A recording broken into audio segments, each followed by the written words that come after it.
everyone, it's Laura, and today I'm here to talk to you about Time's Convert by Deborah Harkness. And this one, initially when I made my plans for my fall TBR, I had forgotten about this book because it was on my shelves because I've had it for ages.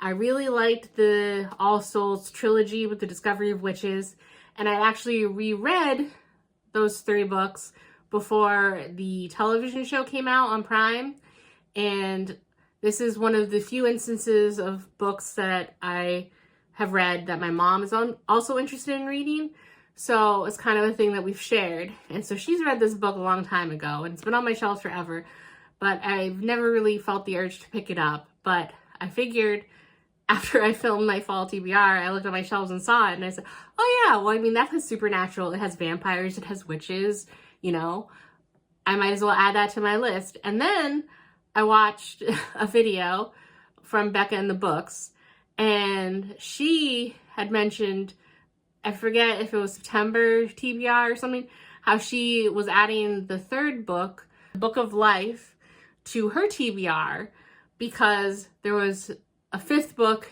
that's just been released or coming out. I forget what it was in her video. And I was shocked because I haven't been keeping up on the news. I just basically thought because the main trilogy follows Matthew and Diana, and then this book is kind of a spin-off side thing with Marcus and Phoebe. And so I just assumed it was kind of like, you know, shared universe, but not continuing the thing. So color me surprised when I found out there was a 5th book. So I brought that up to my mom, and my mom, being a mom, she does a lot of books on her Kindle. So when she was getting the Kindle version, she sent me, unexpectedly, a physical version of the 5th book. So this kind of, which I also thought was really funny, because I don't think she knew, but she sent me the large print version. So like, this is huge. Oh, I didn't even notice that at first because I was kind of upset because I have the hardcover editions of the trilogy, the first trilogy, and then I have 2 paperbacks, but these aren't the same size. So aesthetically that was going to bug me on the bookshelf. But then, yeah, when I just put this in my stack, but then when I picked it up for this video, I realized it was large print. So I'm going to have to make fun of her for that. But anyway, having sent me the 5th book, that kind of lit a fire under me.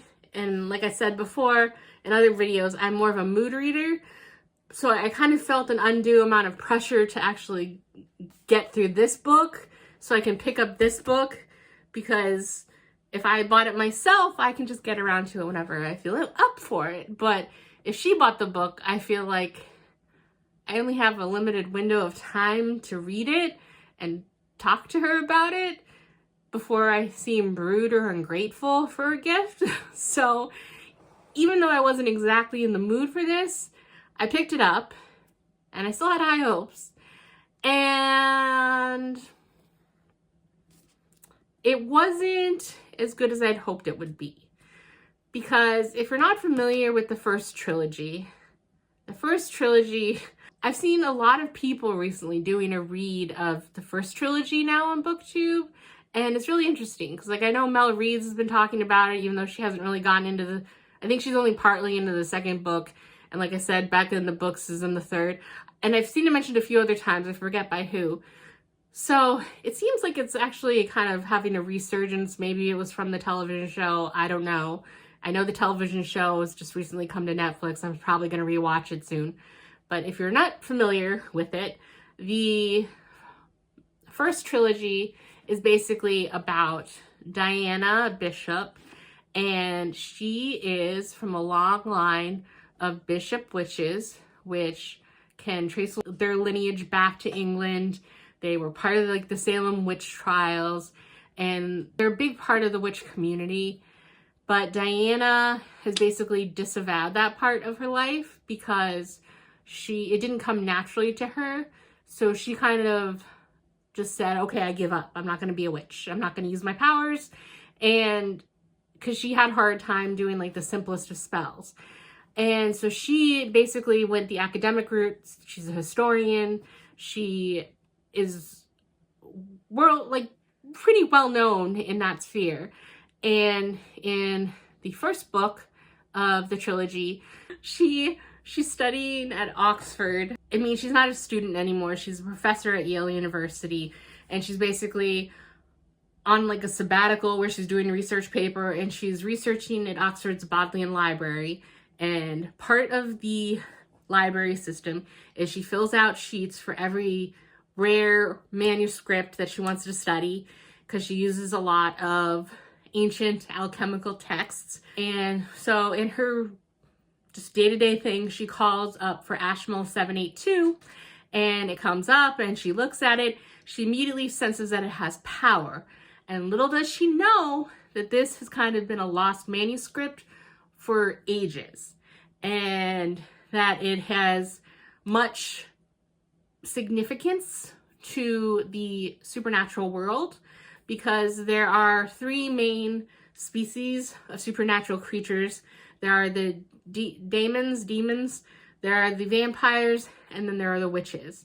And each different branch of supernatural creature basically comes after her because they want her to recall that manuscript for them, because they each have their own tale about what it means to their species.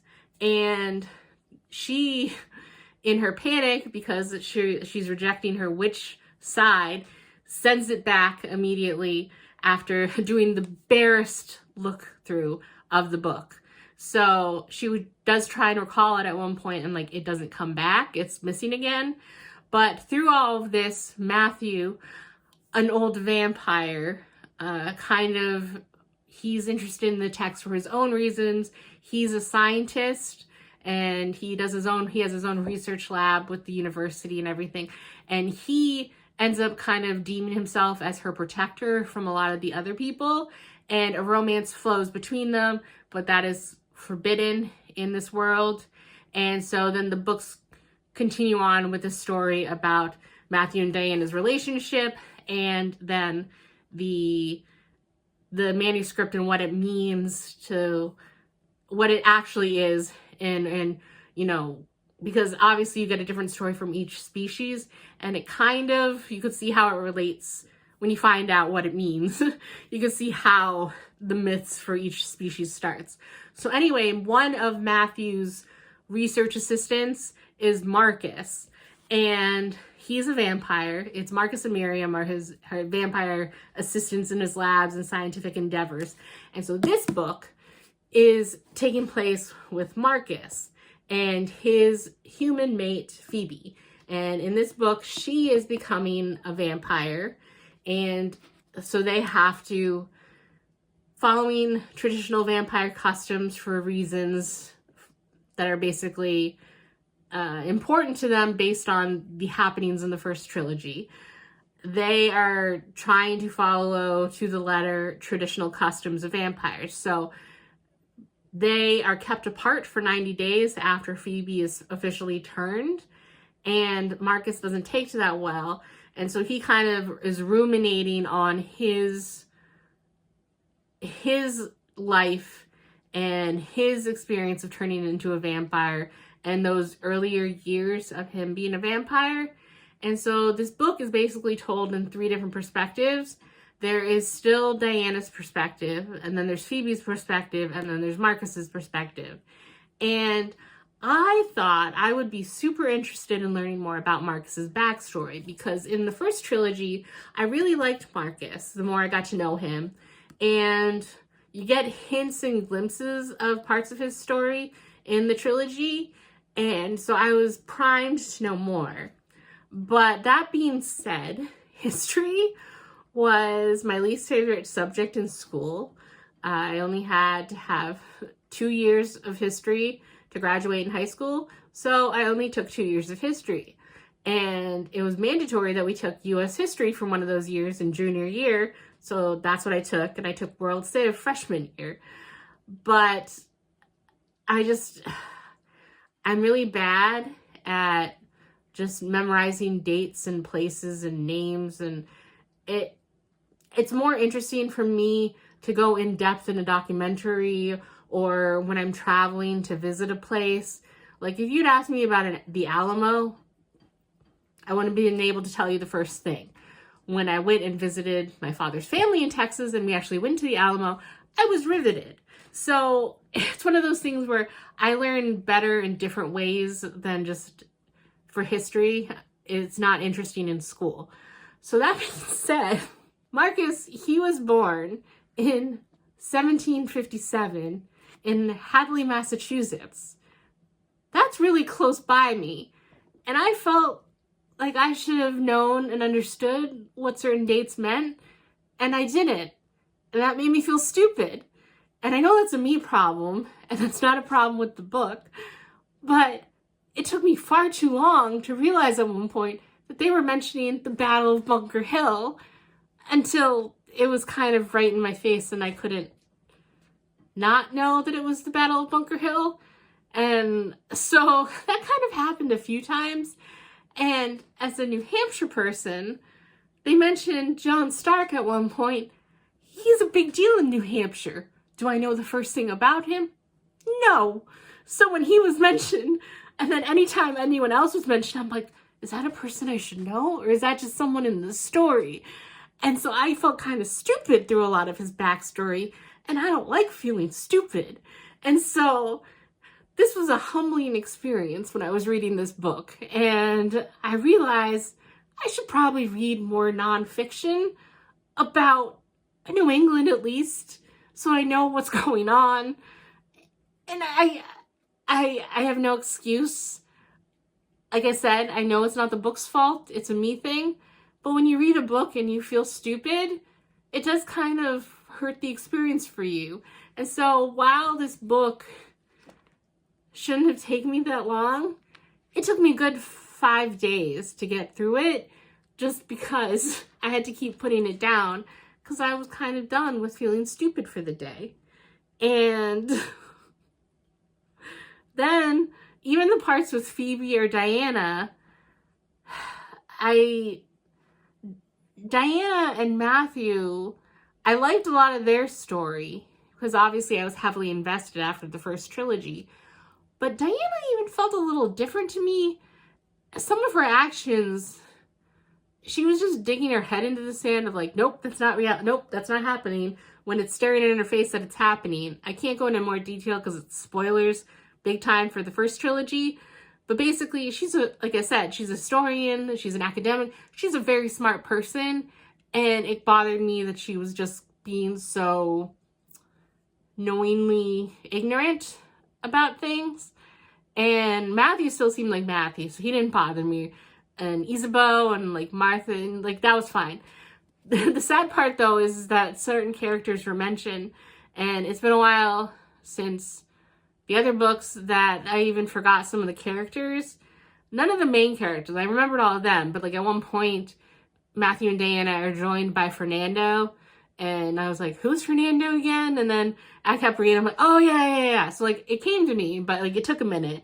And then like another one was with Phoebe is Francois, and I didn't know who that. And then Freya is basically the current caretaker of Phoebe during her transition. I couldn't remember who she was mentioned or anything, so I had to kind of like look at that. So I thought since I had watched the show, you know, when it came out, and I had reread the first trilogy before the show came out, that was recent enough where I wouldn't really forget things, but I guess it's been long enough that it didn't stick all of the details. I knew most of the main and secondary characters, but the tertiary characters were out of my head, and a lot of the plot points I knew.